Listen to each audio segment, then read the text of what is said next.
report by researchers from Princeton and Northwestern Universities suggests that U.S. political system serves special interest organizations, instead of voters.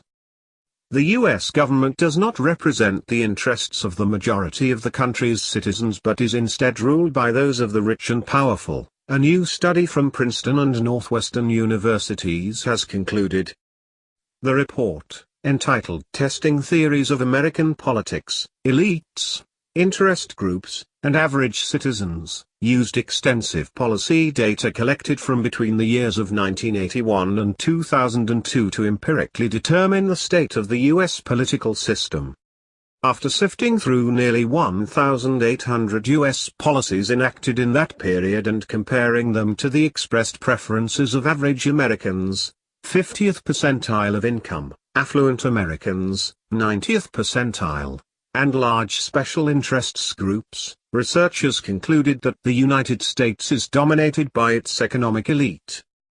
The peer-reviewed study, which will be taught at these universities in September, says, the central point that emerges from our research is that economic elites and organized groups representing business interests have substantial independent impacts on U.S. government policy, while mass-based interest groups and average citizens have little or no independent influence.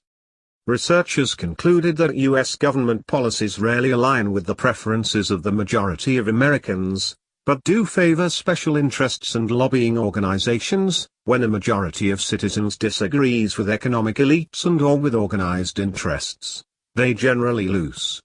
Moreover, because of the strong status quo bias built into the U.S. political system, even when fairly large majorities of Americans favor policy change, they generally do not get it.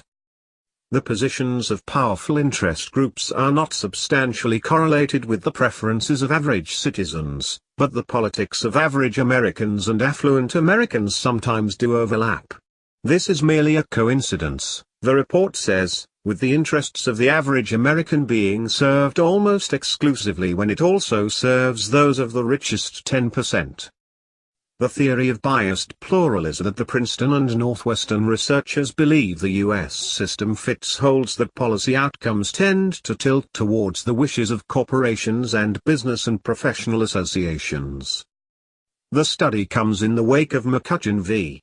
Federal Election Commission, a controversial Supreme Court decision which allows wealthy donors to contribute to an unlimited number of political campaigns.